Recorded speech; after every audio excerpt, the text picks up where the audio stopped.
na yeye aliomba kwa Mungu ampe umri mrefu, ikiwezekana asifi mpaka siku ya kufufuliwa, ili ahakikishe anajizolea wengi katika watoto wa Adamu waende naye motoni.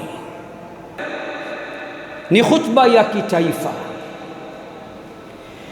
ni khutba ambayo nataka nizungumze na Watanzania wote kwa ujumla, Waislamu na wasio Waislamu. Anwani ya khutba yetu inatuambia, Watanzania, huyu ndiye adui yetu. Leo nataka tuishi na adui mkuu wa Watanzania na wanadamu wote kwa ujumla. Na khutba yangu hii wala siyo khutba ya kisiasa kama ambavyo watakavyodhani baadhi. Na khutba yangu hii siitoi kwa kutafuta radhi na ridhaa za mtu yeyote, na sikusudii kumfurahisha mtu yeyote. Qur'ani tukufu sura ya 6, Suratul An'am, aya nambari 116, imekwisha mpa tahadhari na angalizo Bwana Mtume Muhammad sallallahu alayhi wasallam ya kuwa usiridhishe watu, na katu huwezi kuridhisha watu wewe Muhammad. Aya inasema, wa in tuti' akthara man fil ardi yudilluka an sabilillah, na wewe Muhammad ukisema ujaribu kuwatii, kuwaridhisha, kuwafurahisha wengi waliomo ardhini, basi watakupotosha na njia ya Mungu. Na wanawachuoni wa Kiislamu wanatuambia, ridha nnasi ghayatun la tudrak wa ridha Allahi ghayatun la tutrak. Kuridhisha watu na kufurahisha watu ni kilele kisichofikika, lakini kumridhisha Mungu na kumfurahisha Mungu ni kilele kisichoachika. Khutba yangu hii ni khutba ambayo kama nilivyotangulia kusema ni khutba ya kitaifa, kwa sababu taifa letu linapitia katika kipindi kigumu, linapitia katika kipindi cha fitna, mfarakano baina ya watu wake. Kwa hilo basi, leo sijaja kuzidisha mfarakano na sijaja kuongeza fitna. Wenye akili kubwa watanielewa, kwa sababu namshukuru Mungu na mimi na akili kubwa, akili iliyohifadhi Qur'ani nzima. Alhamdulillah, haiwezi kuwa akili ya kawaida. Na kwa wale wanaopapatikia madigrii na masters, nina masters pia. Nalisema kwa sababu kuna watu wamezoea kusema mashekhe zetu hawana degree wala masters. Mashekhe kibao wana degree na masters. Tatizo liko wapi? Tatizo, baadhi ya watu wanataka tuendane na akili zao. Pindi tutakapoendana na akili zao, sisi ni safi, sisi ni viongozi wazuri, sisi ndo kila kitu. Ukienda kinyume na mawazo ya mtu ndo utaanza kusikia darasa la 7 huyo, madrasa hiyo. Matusi kwa Uislamu, matusi kwa Qur'an, matusi kwa Allah subhanahu wa ta'ala. Madrasa unaijua wewe? Unajua ndani ya madrasa inafundishwa nini? Wewe kichwa mchunga, akili ya kushikiwa, akili ndogo kama ndege. Nazungumza na wenye akili kubwa leo katika taifa hili. Taifa na jahazi la taifa limeyumba, limetaka kuzama, na kiongozi yoyote wa dini aliyemsoma Mungu kweli kweli na kitabu chake na ni mfasi mzuri wa mitume na manabii wa Mungu hawezi kuzamisha jahazi, bali ataliokoa jahazi. Hotuba yangu insha Allah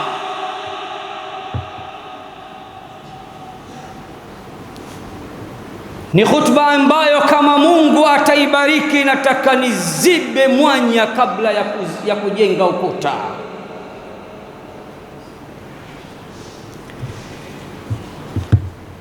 Ndugu zangu Waislamu, taifa letu linapitia katika majaribu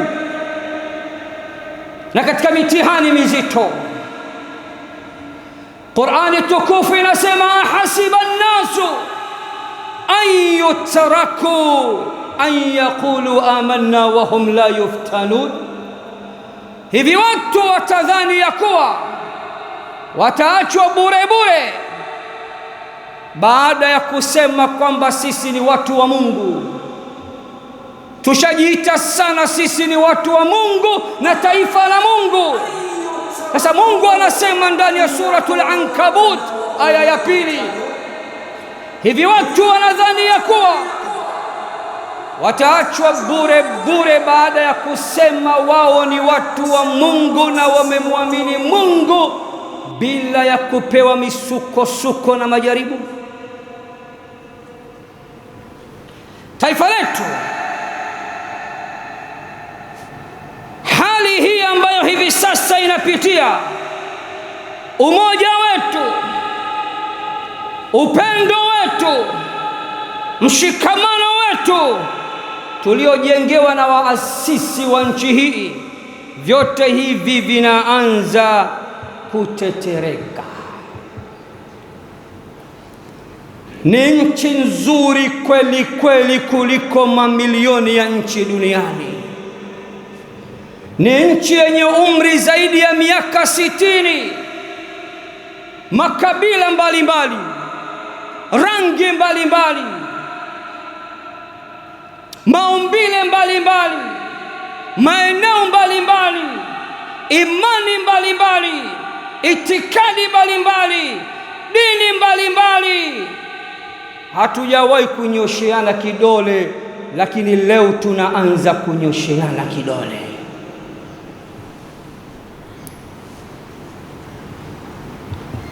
Zile sifa njema tulizo nazo duniani kote zinaanza kutoweka sasa. Utu, ubinadamu, huruma baina yetu, heshima baina yetu vinaanza kuota mbawa. Mimi binafsi mpaka leo nipo katika tafakuri. Tangia yatokee yaliyotokea, sijawahi kusema chochote juu ya hayo. Si kwa sababu ya uoga, sinaga nidhamu ya uoga mimi. Qur'ani sura ya 9 inamwambia Mtume Muhammad sallallahu alayhi wasallam, qul lan yusibana illa ma kataba Allahu lana, sema ewe Muhammad, halitotupata isipokuwa lile ambalo amekwisha tuandikia Mola wetu. Na moyo wa mtu ni kichaka, kikubwa sana, na hakuna mjuaye mtu zaidi ya Mungu wake aliyemuumba na yeye mwenyewe, bali linsanu ala nafsihi basira. Qur'ani suratul Qiyama inasema bali mwanadamu juu ya nafsi yake yeye mwenyewe ni mwenye kuishuhudia na kuijua zaidi. Waseme watakaosema. Na kwenye khutba hii kuna watu wamekuja kusudi humu ndani ili wasikilize. Nitakwenda na matashi yao, akili zao, matakwa yao. Sio mimi mtoto wa mjini, mtoto wa Dar es Salaam, jiji la gharama, mtoto wa TMK. Siko tayari kumfurahisha mtu. Khutba hii kufurahisha utajua mwenyewe, ikuudhi utajua mwenyewe. Viongozi wengi wa dini wamesema sana tangia tukio la Oktoba 29 mwaka huu 2025. Sijasema chochote. Leo ndo mara ya kwanza nasema, kwa sababu natafakari sana na nipo katika tafakuri kubwa sana, na kwa sababu nimesomea fani yangu hii ya da'wa. Fani ya da'wa inasema idha kathura at-tabakhuna fasada al-maraq, wapishi wakiwa wengi mchuzi utaharibika. Hilo ndio limenifanya ninyamaze kwanza nisikilize wasemaji wanaosema, na viongozi wenzangu wa dini zote kipindi hichi sasa ndo wanasema kweli kweli. Wako wanaopatia katika kusema na wako wanaokosea katika kusema. Mimi leo tafakuri yangu ni moja tu. Tafakuri yangu ni kwamba taifa letu limepata doa, taifa letu limepata dosari. Yaliyotokea hayakubaliki kidini wala kimaadili. Mtanzania yoyote mwenye dini yake, sidhani kama kuna dini au vitabu vya dini vinavyounga mkono yaliyotokea. Tukirudi katika maadili, mila na silka zetu tulizoachiwa na waasisi wa nchi yetu, hawakutufundisha hivyo. Ndio maana nasema tukio hili halikubaliki kidini wala kimaadili.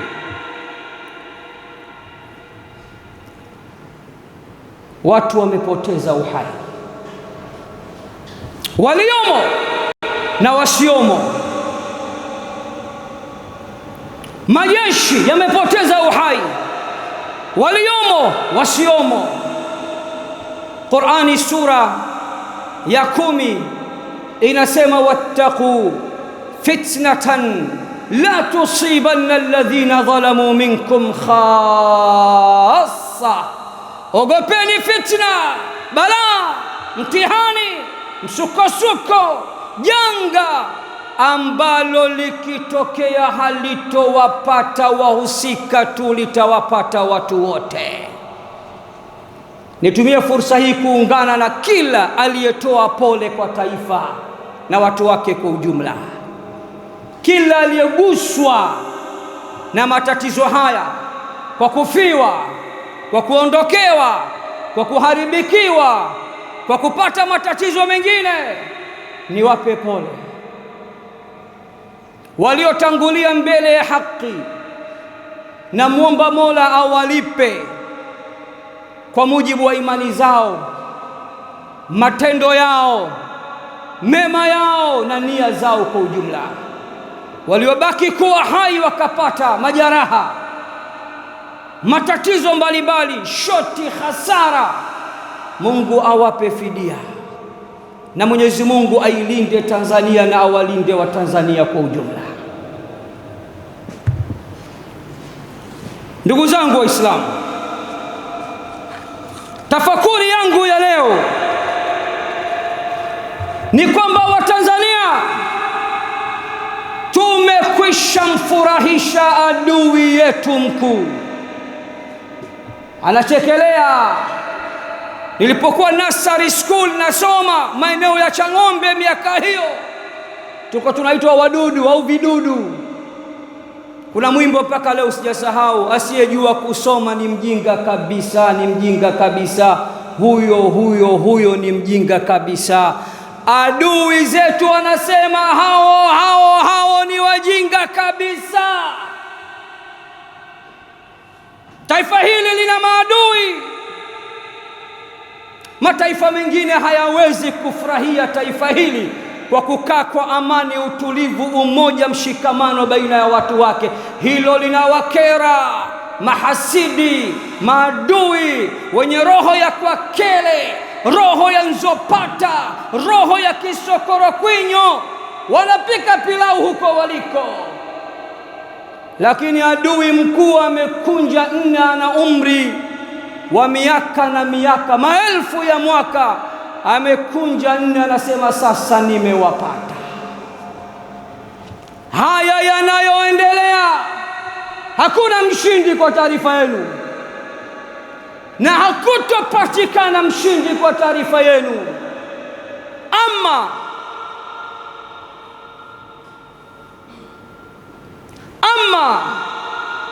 taifa libaki salama na watu wake, au taifa liangamie na watu wake.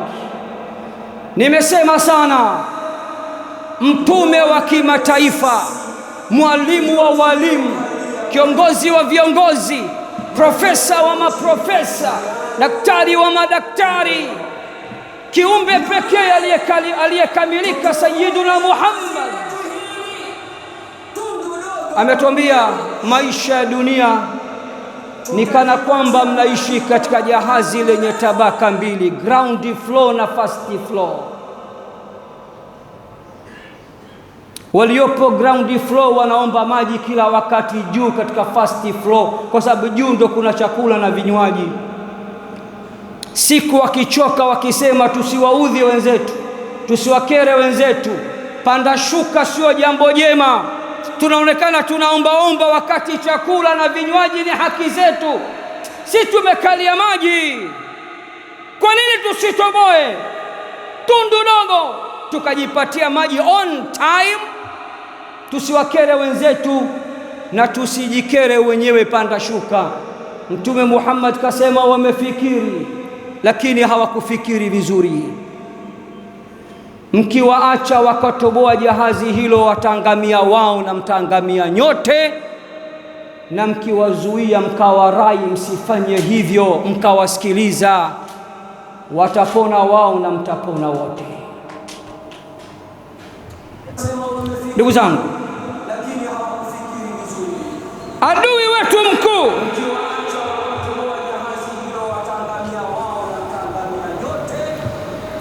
ni nani sasa?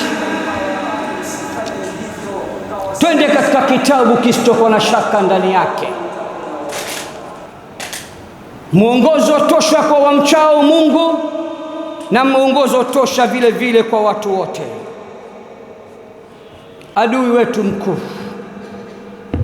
kama umekuja kunisikiliza kuona huyu shekhe ananiunga mkono mimi au yuko na sisi, mimi siko na mtu. Kwa taarifa yako babu, niko na Mungu na mafundisho ya Mungu, na ninamwaga sera za Mungu, na ninasoma aya za Mungu.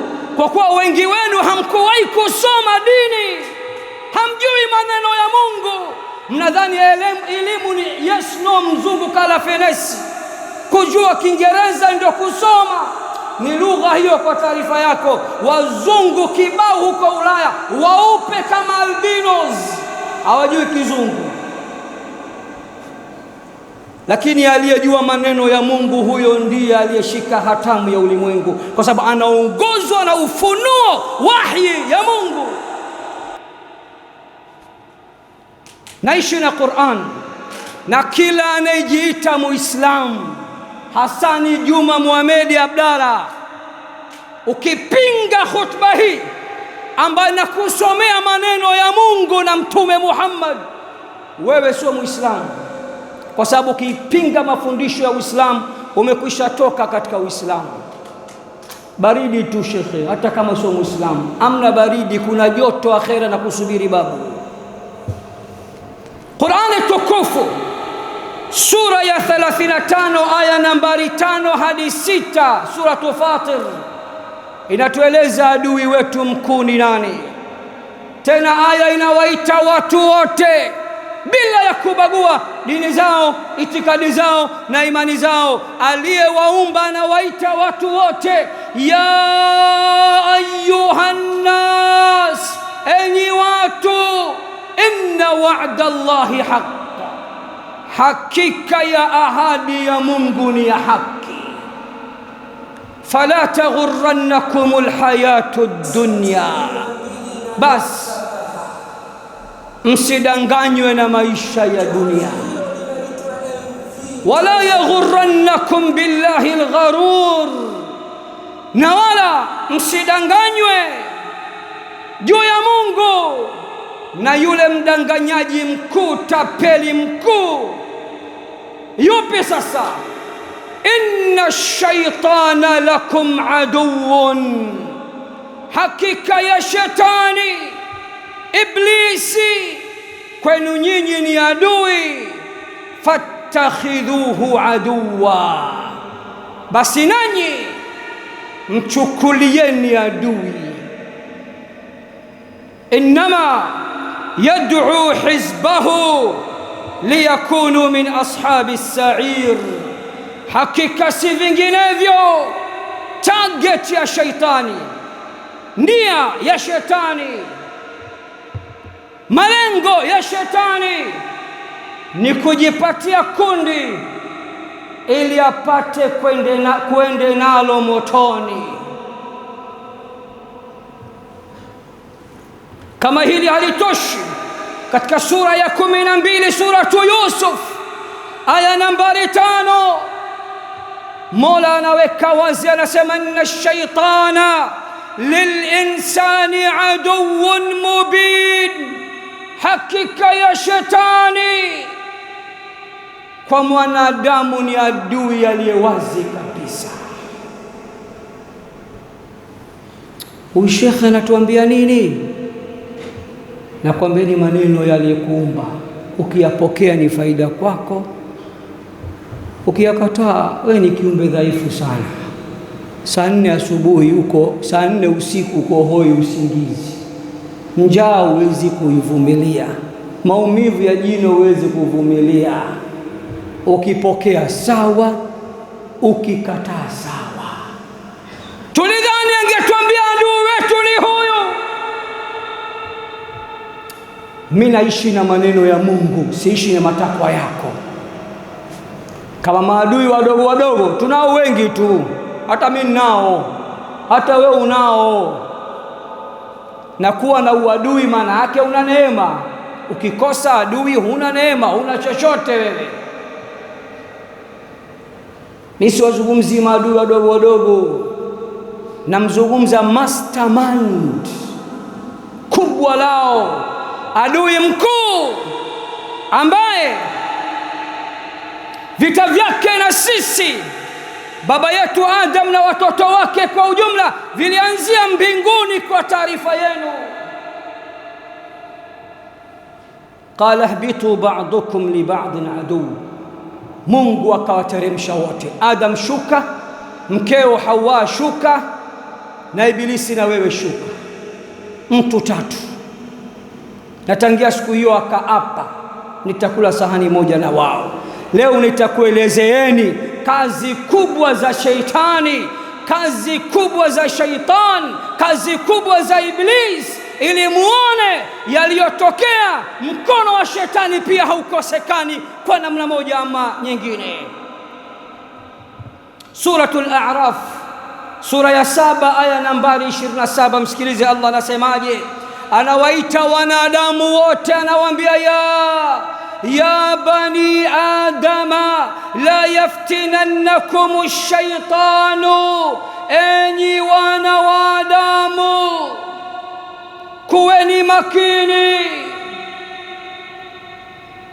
asije akawafitini, asije akawafitinisha, asije akawaangamiza, asije akawapotosha.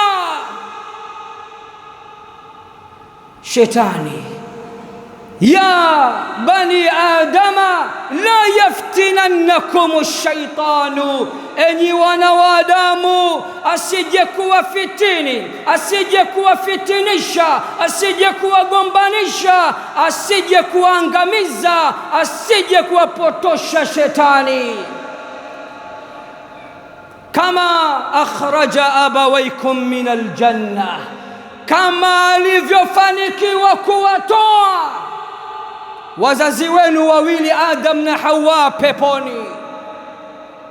Laiti shetani asingehangaika akatunga akapanga na kupangua namna gani anaweza kuwagombanisha Adam na mkewe na Allah na Mola wao, namna gani anaweza kuwatoa peponi. Shida zote leo duniani tusingelikuwa nazo, tungelikuwa tunaishi peponi sote, au tunaishi mbinguni kwa raha zetu. Hakuna bili za umeme, hakuna bili za maji, hakuna risiti za nini, kila kitu tunapata freshi, hakuna shida ya aina yoyote. Alimhusudu baba yetu na mama yetu akawatoa huko peponi. Yanzi'u libasahuma liyuriyahuma sawatihima, akawavua mavazi yao ili apate kuona uchi wao. Mapambano, uadui baina ya shetani na baba yetu Adam na kizazi chake ni ya siku nyingi sana na hayatokwisha. Na yeye aliomba kwa Mungu ampe umri mrefu, ikiwezekana asifi mpaka siku ya kufufuliwa, ili ahakikishe anajizolea wengi katika watoto wa Adamu waende naye motoni. Sasa nini shida ya shetani? Nini shida ya shetani kwetu sisi? Shetani anatutakia nini? Na nini kazi kuu ya shetani? Wenye akili kubwa watanielewa, wasiokuwa na akili kubwa watanitoa akili. Na ukinitoa akili haina maana hapo hapo nitavua nguo nitakuwa taira. Akili ninazo, nimeumbiwa na Mola wangu, ila wewe tu unanitazama juu juu, uwezo wangu haujui. Aqulu ma tasma'un wastaghfirullaha li wa lakum fastaghfiruh innahu huwal ghafurur rahim wa huwal barrul karim. Sikiliza sasa kazi kuu za shetani. Mosi, kupotosha. Sura ya 7 Al-A'raf aya nambari 16 hadi 17, Mola kasema akimnukuu shetani, qala fabima aghwaytani la aq'udanna lahum siratakal mustaqim. Shetani bado angali yuko mbinguni, amekwisha laaniwa, amekwisha fukuzwa.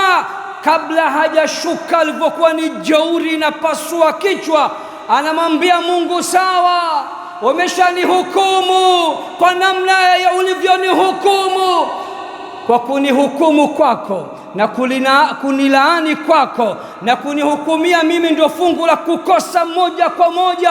Ninaapa na mimi, la aq'udanna lahum siratakal mustaqim, nitawavizia katika njia yako iliyonyoka, nitawakalia katika njia yako iliyonyoka.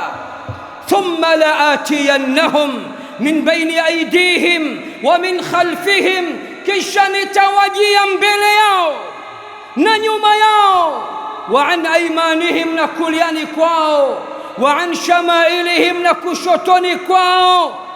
Wala tajidu aktharahum shakirin, nitawazonga zonga,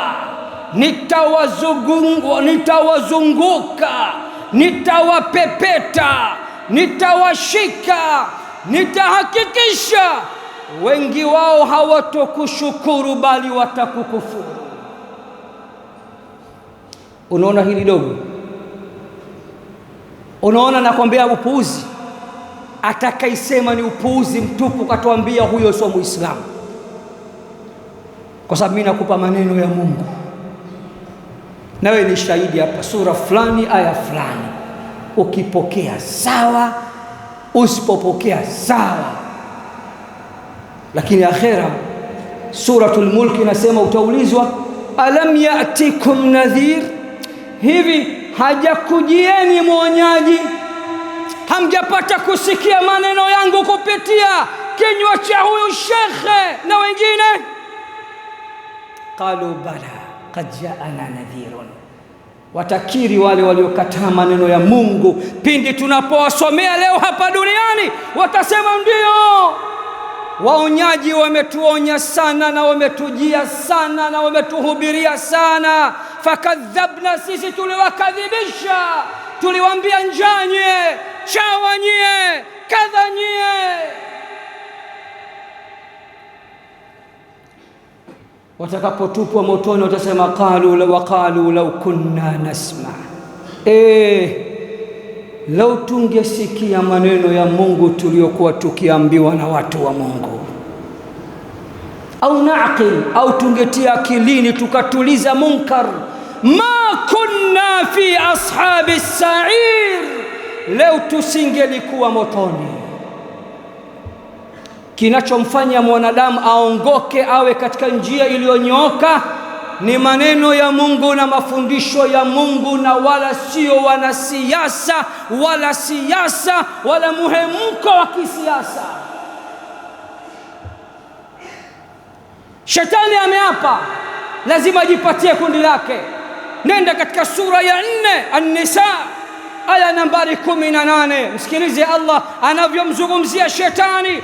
Allah anasema la'anahu Allah, Mungu amemlaani tayari shetani.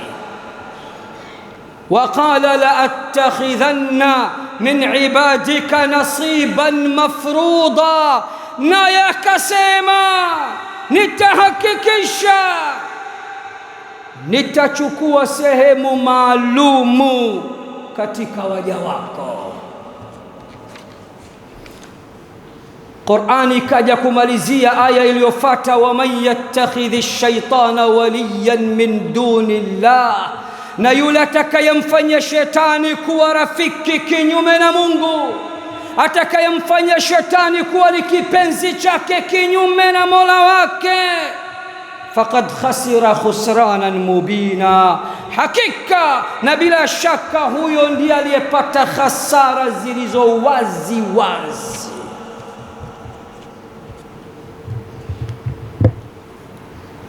Kazi kuu ya shetani ni kupotosha, mosi, na kila anayepotosha anafanya kazi ya shetani.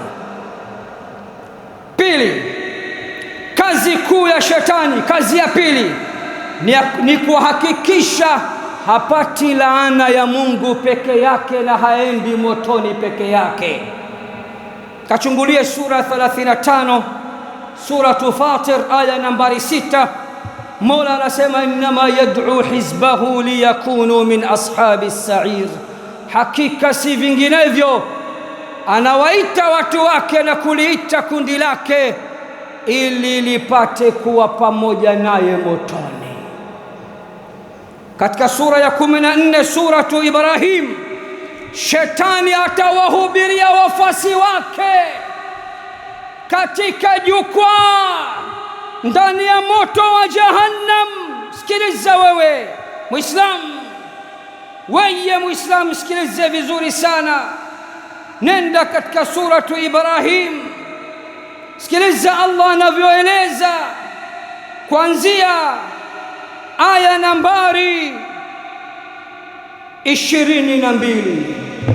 Atakapohukumiwa kwenda motoni kwa vitendo vyake, atapanda juu ya mimbar kama hivi, anatoa speech ya kimoto ya kimotoni. Waqala ash-shaytanu lamma qudiya al-amru, shetani atasimama juu ya moto wa Jahannam, ndani ya moto wa Jahannam, juu ya jukwaa. Baada ya Mungu kupitisha hukumu shetani motoni, waliokusikiliza motoni, uliofanikiwa kuwapotosha motoni, uliofanikiwa ukawaka kufuru motoni, atawasemesha watu wake, atawaambia inna Allaha wa'adakum wa'da al-haqq wa wa'adtukum, hakika ya Allah amekuahidini ahadi ya kweli, na mie nimewaahidi ahadi ya uongo. Duniani hiyo anazungumza duniani. Huko duniani Mungu amewaahidi ahadi ya kweli kupitia mafundisho yake na vitabu vyake. Wa wa'adtukum, nami nikawaahidi ahadi ya uongo. Fa akhlaftukum, nikaenda kinyume na ahadi yangu, nimewafunga kamba mkaingia mazima. Fa akhlaftukum, nikaenda kinyume na ahadi yangu hiyo. Kisha kasema wama kana liya alaikum min sultanin, mie duniani sikuwa na pawa dhidi yenu, sijawahi kumfunga mtu pingu. Ushawahi kuniona we? Anaweka mkono nyuma. Wewe ushawahi kuniona sura yangu? Nyie leo mnanilaani mimi, wewe unanijua mimi? Ushawahi kuniona wapi? Nimeshawahi kukufunga mnyororo nikakuburuza njoo huku? Wapi nimewahi kukutia pingu nikakwambia njoo huku?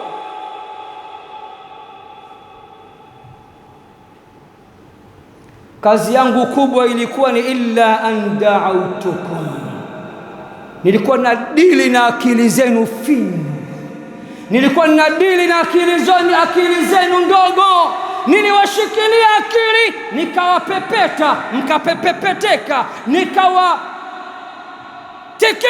mkatikisika, nikawaita mimi. Fastajabtum li, nyinyi mkaniitikia. Fala talumuni, hivyo basi leo msinilaumu. Walumu anfusakum, na muzilaumu nafsi zenu. Hundo shetani ana akili kuliko mchwa, ana akili kuliko mdudu. Anakwambia hujawahi kuniona, sijawahi kukufuata live nikakwambia fanya 1 2 3. Nilikuwa na kupepeta na kupuliza tu mawazo mabaya kwenye nafsi yako, nawe ukanifuata. Hivyo basi msinilaumu leo, muzilaumu nafsi zenu. Watanzania, shetani amefanikiwa juu yetu. Sikiliza mmoja ya mambo anayoyapenda mno. Bwana Mtume Muhammad anasema, wewe mfasi wa Muhammad sema sallallahu alayhi wasallam, katika kitabu cha Sahihu Muslim hadithi nambari 2813, Bwana Mtume anasema inna iblisa, hakika ya iblisi, hakika ya shaitan, yadau arshahu ala alma, anaweka au amejenga nyumba yake juu ya maji. Na hapo niwaambie wenye akili finyu, wenye kuendekeza zaidi ya elimu za wakoloni, wakadhani ya kuwa elimu tulizoletewa na wakoloni ndio elimu, ndio maarifa, ndio akili. Niwaambie, muulizeni mkoloni yoyote yule, atokee Marekani, ajiite kama daktari ana PhD, atokee wapi, muulizeni shetani hivi sasa yuko wapi na anaishi wapi? Wanachemka. Na nikwambieni nyinyi mnaodharau elimu ya dini na watu wa dini, Yani elimu ya dini imetoka kwa Mungu direct kupitia wahi, ufunuo. Wewe unaona huu ni uzezeta. Alafu elimu ya mkoloni wewe unaona ndio maarifa, ndio akili ya mtu inapanuka kwa sababu ya akili. Kwa taarifa yako, akili ziko mbili. Kuna akili za darasani na kuzaliwa na akili ya kuzaliwa. Kwa taarifa yako, akili ziko mbili. Akili ya darasani ya kuweza kujibu mitihani, hisabati na ghushi nyingi humo ndani, ni forgery nyingi, majibu unaandika kwenye paja lako, alafu unasema wewe una PhD, umeghushi sana, watu hawakujua kama ulighushi. Akili ya pili ni akili ile nature kutoka kwa Mungu. Hiyo ndio akili kwa taarifa yako.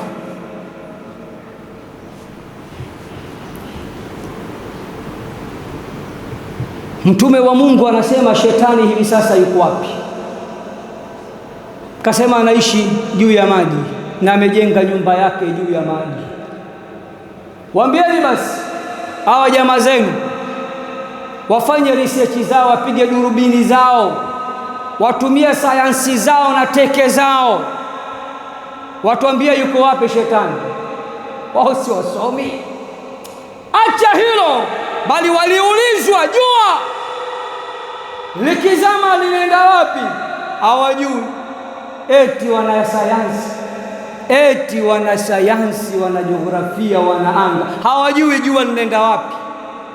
Lakini mwalimu nambari moja ulimwenguni anaitwa Sayyiduna Muhammad kasema jua likizama linakwenda moja kwa moja katika arshi ya Mungu, inasujudu chini ya arshi ya Mungu, inasema nimeenda kuwamulikia na kuwapa mwangaza kwa muda ulionituma, na sasa nimenaripoti kwako. Ukiniambia nibaki hapo hapo kiza totoro milele na milele, na baki hapa, nasubiri ruhusa yako ya kuchomoza tena kesho. Mzungu mzungukeni, atuambie jua liko wapi. Nyinyi wenye akili finyu mnaona wazungu ndio wana akili kuliko waliosoma maneno ya Mungu na mafundisho ya Mungu. Sasa Mtume anasema shetani amejenga nyumba yake juu ya maji. Katika kitabu cha Musnad al-Imamu Ahmad kasema wazi kabisa maji gani, maana usije kusema ni swimming pool au bwawa la samaki au wapi. Kafafanua kasema ni shaitana yadau arshahu ala al-bahr. Shetani amejenga nyumba yake katikati ya pepo, katikati ya bahari. Shetani amejenga nyumba yake katikati ya bahari, anaishi baharini, bwana mkubwa. Kisha kwa mujibu wa Mtume Muhammad sasa hivi wala hafanyi kazi za ziada. Kuku kwa mrija anakula 4, anakula kuku kwa mrija. Kwa nini? Hakuna mwanadamu ambaye kumfungia safari. Mimi ndio baba lao. Yani hao sasa hivi imani yenyewe anao, hao dhaifu hao. Mimi siwezi kumfungia safari mtu, katulia tuli. Yab'athu sarayahu, anafanya nini sasa? Anatuma vijana wake, askari wake, makomando wake. Wanafanya nini? Kututia majaribuni, kutupotosha. Bwana Mtume anasema faadnahum minhu manzilatan a'dhamuhum fitna. Baada ya masaa kadhaa wakirejea kwake kumpa ripoti za kazi walizofanya katika kuhakikisha wanawapotosha wanadamu na kuwasababishia wagombane na Mungu wao, wanafunga mstari kakunja 4. Jamani, anawauliza haya, wewe umefanya nini kutwa nzima? Fa'altu kadha wa kadha, nimefanya kadha wa kadha. Anamwambia masaa yote hayo, ma sana'ta shay'a, kaa pembeni, hujafanya kazi ya ziada leo wewe. Wanapeleka ripoti. Sasa sikiliza, yule komando wake atakaileta ripoti hii anampa nyota, anamweka karibu, anampa nafasi. Yupi sasa? Sikiliza vizuri sasa. Bwana Mtume anasema thumma yaji'u ahaduhum, Kisha anakuja sasa mmoja wao, fayaqul, atasema ripoti yangu bosi ni kama ifuatavyo: ma taraktuhu hatta farraqtu bainahu wa baina ahlihi, leo nimefanya kazi ya ziada ya kugombanisha na kufarakanisha familia. Familia leo imepasuka huko, mke na mume ngumi mkononi, na talaka imetoka na nyumba nimeivunja, mahusiano nimeyavunja. Shetani anasemaje? fayudnihi minhu, anamwambia sogea hapa, panda juu kuniliko. Wayaqul, atasema ni'ma anta, wewe safi sana, safi sana. Anampa nyota. Sasa yule aliyepasua familia moja anachukua nyota kwa shetani. Niambieni, wanaopasua taifa zima, watu zaidi ya milioni 60, shetani atawapa nyota ngapi? Aliyevunja mahusiano ya mke na mume, shetani anampa nyota na kumfurahikia na kumpandisha cheo. Niambie, wale wanaotaka kutufarakanisha sasa hivi Watanzania tayari tumeshaanza kufarakanishwa kwa misingi ya kipuuzi, misingi ya kisiasa, misingi ya kiitikadi, na wengine mpaka katika misingi ya maana kabisa, misingi ya imani na dini. Zaidi ya miaka 60 hatujawahi kubaguana kwamba huyu ni Muislamu na huyu ni Mkristo. Zaidi ya miaka 60 hatujawahi kujua makabila yetu, rangi zetu. Leo tunasikika wale waliokaa kikao fulani, mkutano fulani, haukuwa mkutano wa Tanzania wote, walikuwa Waislamu watupu. Ubaguzi, chuki za kidini, roho ya kisokoro kwinyo. Kwa nini? Wote walijitanda. Unataka watu wakae uchi kwenye mkutano mkubwa kama huo? Kwa kuwa wewe umezoea kukaa uchi, mkeo uchi, binti yako uchi, unataka kila mtu akae uchi. Leo tunasikika wale na sisi, Wazanzibari, Watanganyika.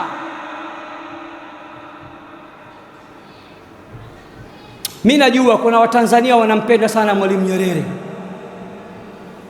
na wamemfanya kuwa ni role model wao, lakini wanachagua maneno Mwalimu Nyerere. Na klipu kwenye simu yangu, Mwalimu Nyerere anasema, mkifika pahala mkabaguana kwa misingi hii yote niliyotaja, mkaanza kushambuliana, kutukanana kwenye nyumba za ibada, wale na sisi, akawataja mpaka viongozi wa dini. Akasema sio viongozi wa dini, ni mashetani.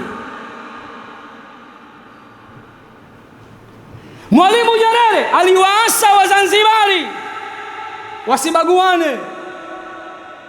Dhambi ya ubaguzi, akasema, haimwachi mtu salama, inamtafuna mtu kama vile mtu kala nyama ya mtu. Itafika sehemu sasa, mkianza kuwabagua Watanganyika wa bara, mtaanza kubaguana na nyinyi Waunguja, Wapemba, Wazanzibari, Wazanzibara. Nyinyi mashahidi na nukumie. Sasa nyinyi mnaompenda Nyerere, mbona sasa mnaacha msingi wa Nyerere? Mnatuletea ukabila, ukanda, urangi, udini.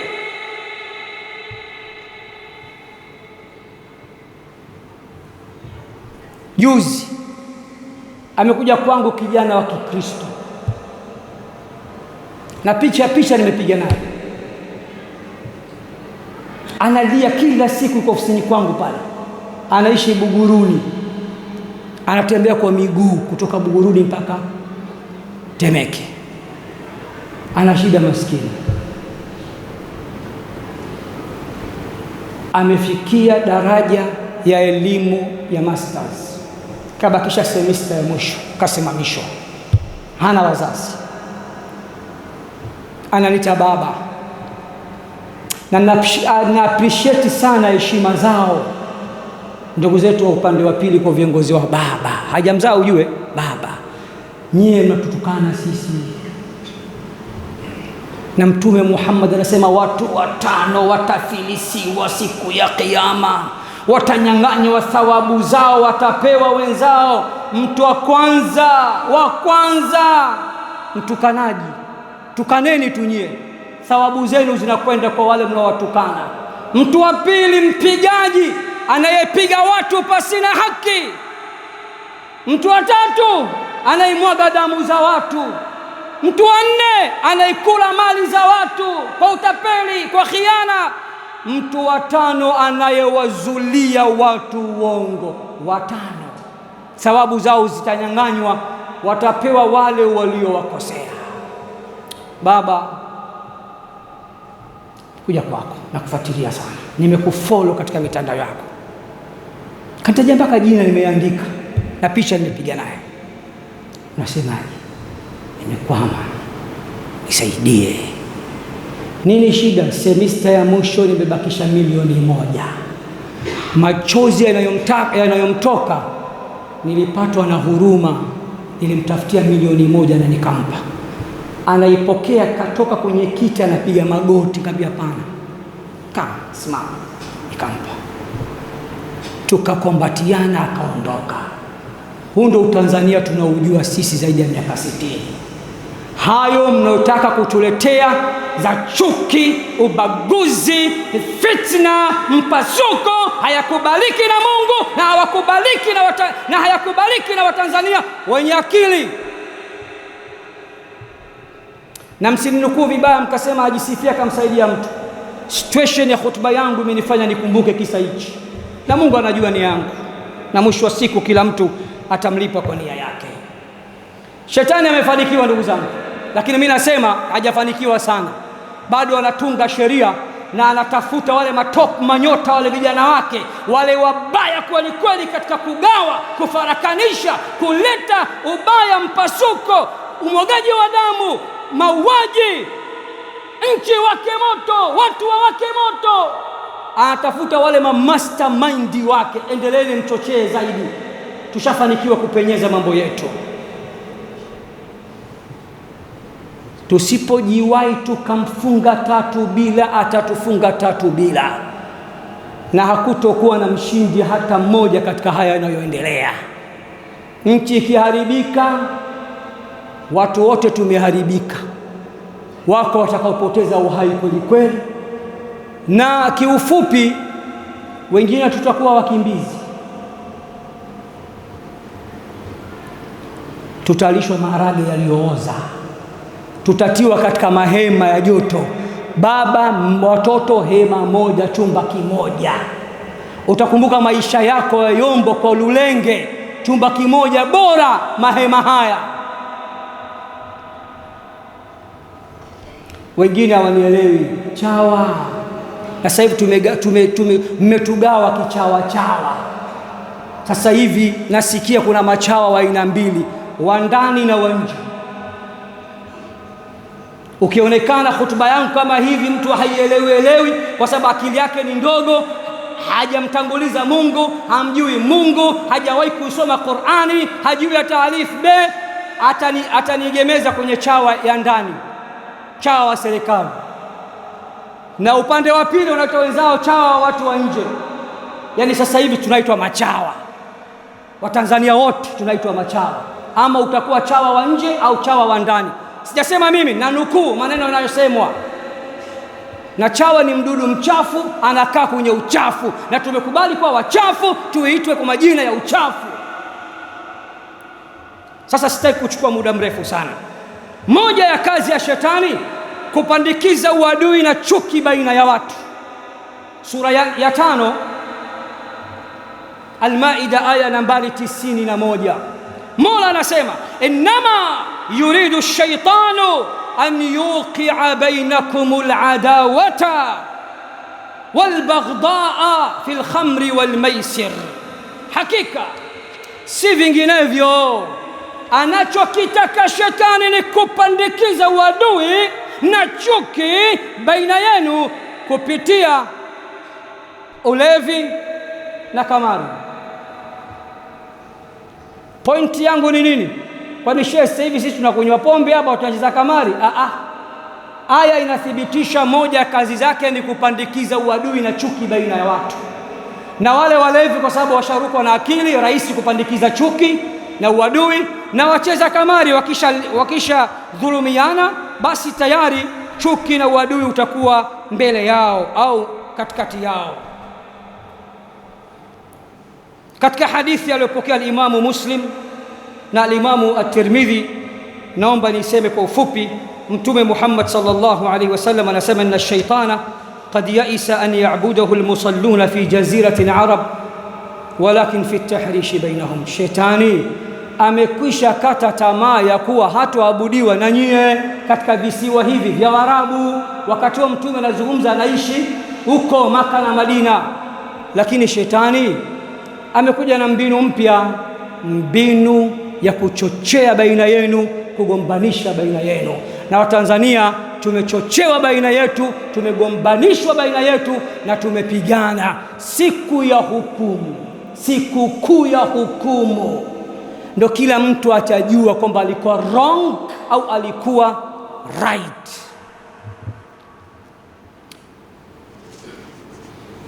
Kipi sasa kwa mawazo yako Sheikh Kishki kifanyike ili tumshinde adui huyu, udugu wetu, ushirikiano wetu, mahusiano yetu yaendelee kurudi, tuishi kama tulivyokuwa tukiishi?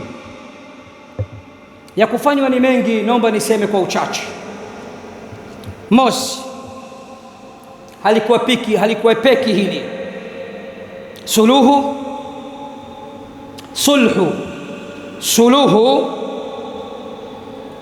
na suluhisho. Lazima tutafute suluhisho. Suluhisho nambari 1 kwa mawazo yangu na kwa mujibu wa Qur'an, sio mawazo yangu matupu tu. Nyumba yako sasa hivi ikiwa inawaka moto, chanzo ni mke wako kaacha pasi, kasahau kuzima. Ukafika pale nyumbani, nyumba inateketea, utakimbilia kumlaumu mkeo na kumshambulia, au mtaungana kuuzima huu moto na kuokoa watoto na baadhi za mali? Jawabu, tutaungana kuuzima huu moto, afu mwanamke utanikoma baadaye. Wa mu'dhamu an-nari min mustasghari ash-sharari. Wanawachuoni wa Kiislamu wanasema moto mkubwa siku zote chanzo chake ni cheche ndogo. Hizi cheche ndogo hizi tuungane tuzizime, kisha tukae meza moja tujue wapi tulipobugi. Kama unajifanya umedata na kujizima data na unachukizwa na rai yangu hii na unajiita mtu wa haki, mbona hukubali mawazo ya watu? Si demokrasia? Si uhuru wa kuplay party yako? Wacha kila mtu aseme ya kwake. Kwani ukerekwa na maneno ya wenzako? Kwa wale watakaochukizwa na hili, Qur'ani inasema sura ya 4 aya nambari 128, wasulhu khairun, na sulhu ni bora siku zote. Lakini sura hiyo hiyo ya 4 aya nambari 114 inasema la khaira fi kathirin min najwahum, minong'ono mingi wanaonong'ona haina kheri, vikao vingi wanavyokaa havina kheri. Vikao vyenye kheri ni vitatu tu. Qur'an nasema watakaokaa kwa ajili ya mambo makuu matatu, Mungu anatia kheri kikao hicho, anakibariki kikao hicho na anakiridhia. Illa man amara bisadaqa. Jambo la kwanza, watu wakae kwa ajili ya kuchangishana sadaka kwa minajili ya kusaidia wale watu wanaostahili kusaidiwa, la kwanza. Au maarufu, au watu wakae waamrishane kufanya mambo mema. 3, au islahin baina nnas, au watu wakae wafikirie vipi watasuluhisha baina ya watu. Waman yaf'al dhalika ibtighaa mardati llah, na mwenye kufanya hayo yapi, wakakaa kwa minajili ya kufikiria namna gani tufanye harambee, tusaidie wanyonge, maskini, mafukara. Mosi. Pili, wakakaa kwa ajili ya kufanya mema. 3, wanakaa vipi tunaweza tukafanya sulhu baina ya fulani na fulani ambao moto unawaka baina yao. Qur'ani imesema, sikusema mimi. Ukikataa suluhu, kataa kivyako, usitukane. Ukitukana umeitukana hii aya, na moto unakusubiri tu siku ya Kiyama, kwa sababu umetukana maneno ya Mungu. Na mwenye kufanya hayo, huyo atakuja kulipwa malipo mazito sana na Mungu. Naomba leo ninukuu aya za Biblia. Niliwahi kusoma pahala nimewahi kusema pahala Mathayo 5:9. Mathayo 5:9, kwa sababu nazungumza na Watanzania wote kupitia mbele ya Waislamu na msikiti huu mtukufu. Mathayo 5:9 inasema, heri wapatanishi, maana hao wataitwa wana wa Mungu. Ujumbe huu pia uende kwa wasiokuwa Waislamu, na nukuu kitabu chao.